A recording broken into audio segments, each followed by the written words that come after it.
Breaking news ಬರ್ತಾ ಇದೆ ನೋಡೋಣ.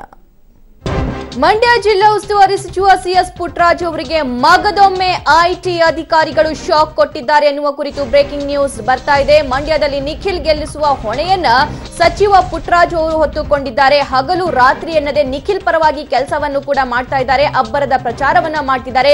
ಯಾರು ಏನೇ ಹೇಳಿದ್ರು ಅದಕ್ಕೆ ಸರಿಯಾಗಿ ತಿರುಗೇಟನ್ನ ನೀಡ್ತಿದ್ದಾರೆ. ಈಗ ಮಗದೊಮ್ಮೆ ಐಟಿ ಅಧಿಕಾರಿಗಳು ಅವರಿಗೆ ಶಾಕ್ ಕೊಟ್ಟಿದ್ದಾರೆ. ಮನೆ ಮೇಲೆ ಐಟಿ ಅಧಿಕಾರಿಗಳು ದಾಳಿ ನಡೆಸಿದ್ದಾರೆ ಅನ್ನುವಂತಹ ಮಾಹಿತಿ ನಮಗೆ ಲಭ್ಯವಾಗ್ತಾ ಇದೆ.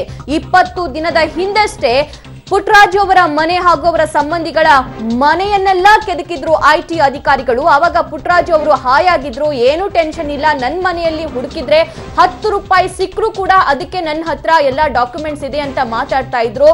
ಆದ್ರೆ ಮಂಡ್ಯದಲ್ಲಿ ನಿಖಿಲ್ ಗೆಲ್ಲಿಸುವ ಹೊಣೆ ಹೊತ್ತಿರುವ ಸಚಿವ ಪುಟ್ಟರಾಜು ಅವರಿಗೆ ಮಗದೊಮ್ಮೆ ಐಟಿ ಅಧಿಕಾರಿಗಳು ಶಾಕ್ ಕೊಟ್ಟಿದ್ದಾರೆ.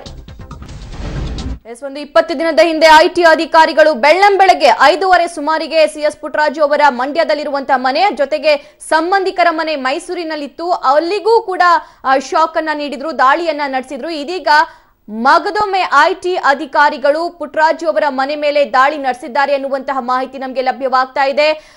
ನಿಖಿಲ್ ಕುಮಾರಸ್ವಾಮಿ ಅವರನ್ನ ಗೆಲ್ಲಿಸುವ ಹೊಣೆ ನಮ್ದು ಅಂತ ಹೇಳಿ ಹಗಲು ರಾತ್ರಿ ಮಂಡ್ಯ ರಣಕಣದಲ್ಲಿ ಶ್ರಮಿಸ್ತಾ ಇದ್ದಾರೆ ಪುಟ್ಟರಾಜು ಅವರು.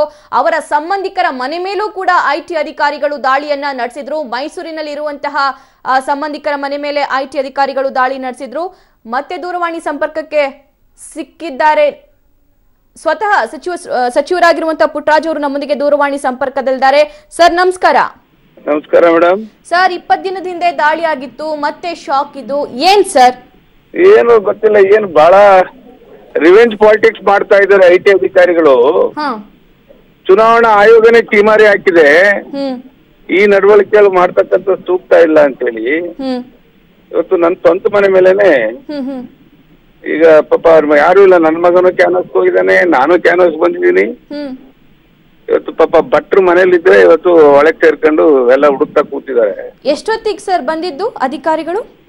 ಈಗ ಬಹುತೇಕ 2:30 ಇರ್ಬೇಕು ಅಂತ ಕಾಣುತ್ತೆ, 2 ಗಂಟೆ.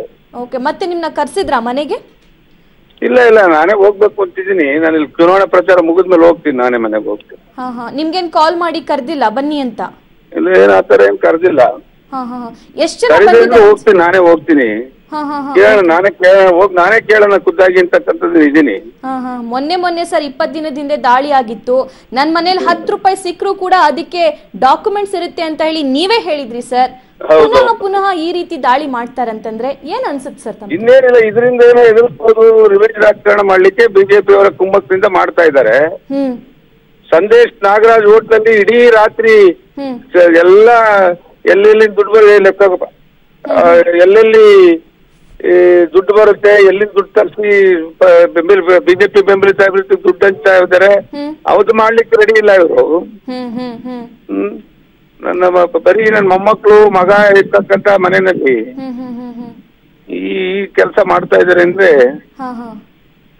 ಇವ್ರಿಗೆ ಏನ್ ಹೇಳ್ಬೇಕು ಅನ್ನೋದೇ ಅರ್ಥ ಆಗ್ತಾ ಇಲ್ಲ. ನಿಮ್ ಸ್ವಂತ ಮನೆ ಮೇಲೆ ದಾಳಿ ಆಗಿರೋದ? ಹೌದು, ಸ್ವಂತ ಮನೆ ಮೇಲೆ. ಎಲ್ಲಿರೋದು ಸರ್ ಮನೆ? ಎಲ್ಲಿರೋದು ಸರ್?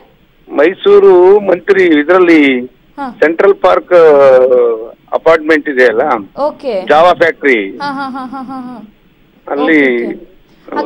ಯಾರ್ಯಾರು ಇದ್ರು ಸರ್ ಮನೇಲಿ? ಮನೇಲಿ ಬರೀ ಅಡಿಗೆ ಭಟ್ರಿದ್ರು ಅಷ್ಟೇ. Okay sir. ಎಷ್ಟೊತ್ತಿಗೆ ಹೋಗ್ತೀರಾ ಸರ್ ನೀವು? ನಾನೀಗ ಅದೇ ಚುನಾವಣಾ ಪ್ರಚಾರ ಮುಗಿದು ಹೋಗ್ತೀನಿ madam. Okay sir, thank you sir. ಇಷ್ಟೊತ್ತು ಪಬ್ಲಿಕ್ ಟಿವಿ ಜೊತೆ ಮಾತನಾಡಿದ್ದೆ.